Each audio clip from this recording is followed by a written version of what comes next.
Now, in this chapter, I just want to go through the differences between the Azure Load Balancer and the Azure Application Gateway. So we have a whole lot of routing solutions that are available in Azure. At the most basic layer, at layer 4, this is at the network layer, we have the Azure Load Balancer. So over here, you will have your application running on Azure virtual machines. These are actually added as backend machines behind an Azure Load Balancer. And then when your users go ahead and hit the Azure Load Balancer, the request can be directed onto the backend virtual machines. The Azure Load Balancer will use an algorithm to ensure that the load is distributed across those virtual machines. There is also a health probe on the load balancer so that the load balancer understands those virtual machines that are healthy. Once it knows that the virtual machines are in the healthy state, it will go ahead and direct the request only onto those healthy virtual machines. Now, when it comes to the Azure Load Balancer, there are two pricing models that are available. One is the basic SKU, which is free of cost over here, but if you have multiple virtual machines, they need to be part of either a scale set or an availability set, and you get no SLA, no service level agreement when it comes to the Azure Load Balancer. So this is fine for your dev and test environments, but in your production environments, you definitely want to have an SLA in place. So over here, you need to go ahead and choose the standard SKU. And over here, your virtual machines don't need to be part of a scale set or an availability set. Yes, they can be, but it's not a necessity. They can be independent machines that are part of the same Azure virtual network. And then next we have the Azure Application Gateway. This basically does routing at layer 7, that is at the application layer. Over here, the same concept, you have your application on the virtual machines. They could also be Azure Web Apps. Over here, your machines are again added as backend machines onto the Application Gateway. And then when users go ahead and hit the Azure Application Gateway, the request will be routed onto the backend virtual machines. Now, because this works at layer 7, which is at the application layer, there are some advantages that you can actually make use of in the Azure Application Gateway. First is the ability of doing URL routing. So over here, if the user goes onto the images section for the site, the request can be directed onto one virtual machine or onto a backend pool that has multiple virtual machines.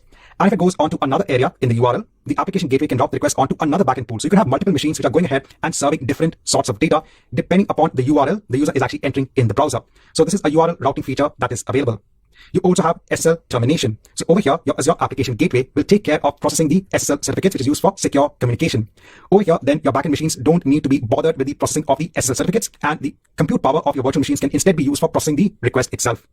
And you could also go ahead and host multiple websites using the Azure Application Gateway.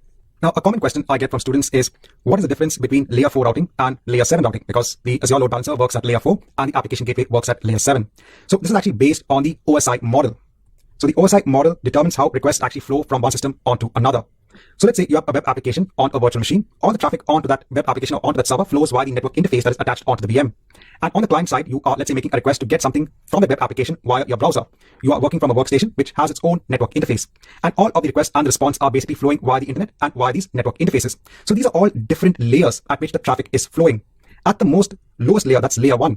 That is where all the data is transferred in the form of bits. Because remember, in the end, your data is transferred in the form of bits and bytes. And all this flows via a physical connection in the end.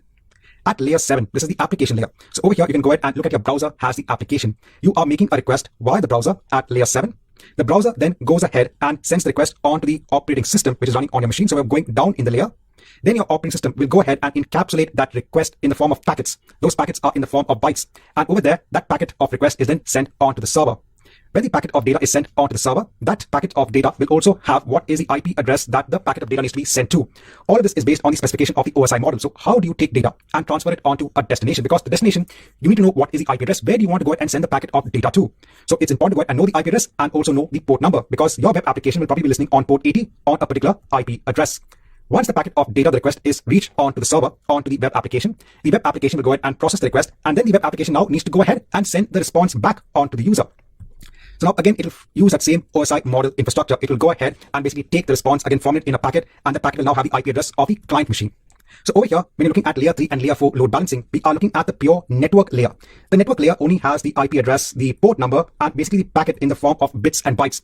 Over here, we are just taking the data from one end and just passing it on to the destination. As simple as that when you're looking at layer 3 and layer 4. At layer 7, we actually have the packets of data which has already been processed and is now available at the application layer. So at the application layer, I'm talking about the web browser. So when you're looking at the difference between the load balancer and the application gateway, so the load balancer will only go ahead and look at layer 3 and layer 4 and simply route the packets of data onto the backend virtual machines. It will not go ahead and process the data. This makes it much more faster because over here, it is simply relaying the data onto the virtual machine, the request onto the backend virtual machines. Whereas your application gateway, since it is working at layer 7, it is going to go ahead and construct the packets. It is going to go ahead and reconstruct the packets sits at an application layer and look at the details of the request. For example, it can go ahead and look at the header information about the request itself. So this can be a little bit slower than just common or normal network-based routing, because over here it is actually looking at the details of the request before it can actually go ahead and forward it onto the required virtual machine. And that's why with the Azure Application Gateway, you have features such as URL routing and other features as well. This is all because it is working at layer 7. It is working at the application layer. Right, so over here, I'll just try my best to explain to students, the core difference between the Azure Load Balancer, which works at layer 3, layer 4, and the Application Gateway, which works at layer 7.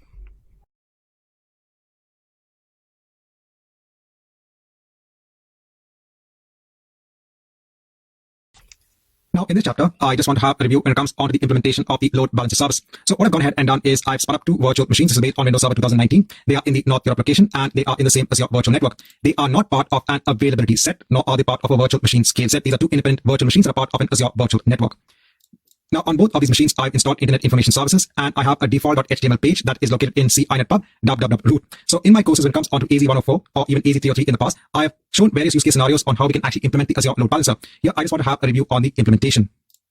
So now for AppVM1, if I take the public IP address, if I go on to a new tab, if I go on to default.html, so I can see this page in place. If I go on to AppVM2, if I take its public IP address and if I go on to a new tab, so I can see the page on that particular virtual machine. Now, when it comes onto the Azure Load Balancer, the communication happens via the private IP addresses of the Azure VMs, so we don't need to have the public IP addresses in place.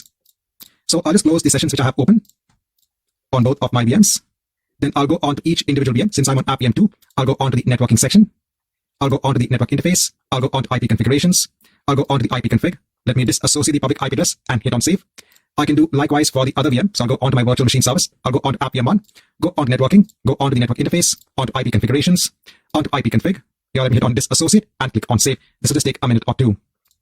Now, once the network interface is saved, so I can see it saved on AppVM1, just waiting for it to be done on AppVM2. So while this is being done, let me go on to all resources and let me first of all create a public IP address that I will be assigning on to my Azure Load Balancer. So I'll choose a public IP address. I'll hit on create. This will be of the standards queue. This is because I'm going to be creating a standards queue based load balancer. Here I'll give a name for the IP address. Here I'll choose my resource group. I'll choose the North Europe location. This is actually the location for my Azure virtual network that is hosting my Azure VMs. I'll be creating the Azure Load Balancer also in this same location. If I go on to AppVM2, I can see that I have disassociated the public IP address. So now if I go on to virtual machines, if I go on to any VM, here you can see we don't have a public IP address in place.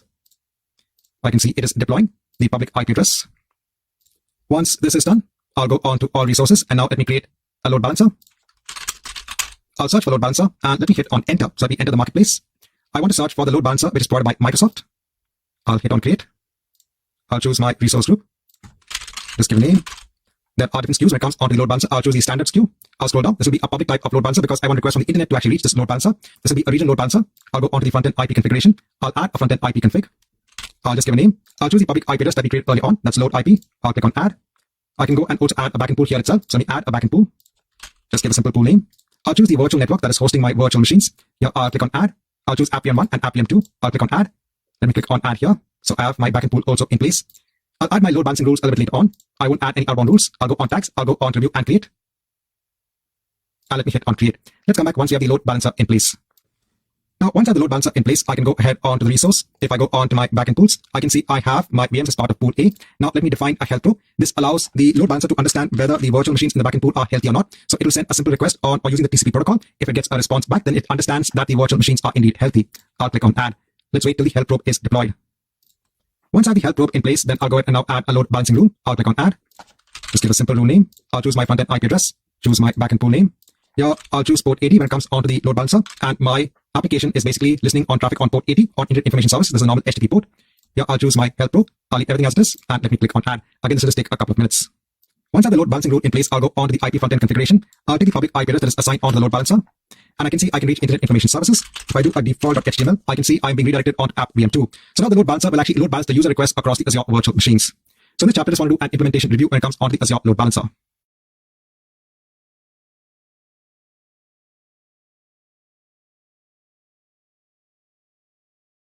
Hi and welcome back. Now in this chapter, let's have a review of the Azure Application Gateway Service. So this is another routing service that is available in Azure. Now while the Azure Load Balancer works at layer 4, that's at the network layer, the Azure Application Gateway Service works at layer 7. Now the advantage of working at layer 7 is that you can actually go ahead and work with the application logic in order to go ahead and achieve routing. So one of the examples and one of the features that is available in the Azure Application Gateway is to go ahead and route requests based on URL path routing. So for example, if a request comes from a user onto the Azure Application Gateway service, let's say in the URL, the user is making a request onto the video section of the application. That request could be routed onto a separate virtual machine or a set of virtual machines. If the user makes a request onto the images part of the application, then the request can go onto another set of virtual machines. So this is one of the features that's available for Azure Application Gateway, that's known as URL path routing. Now, another important feature which is available for the Azure Application Gateway is SSL offloading.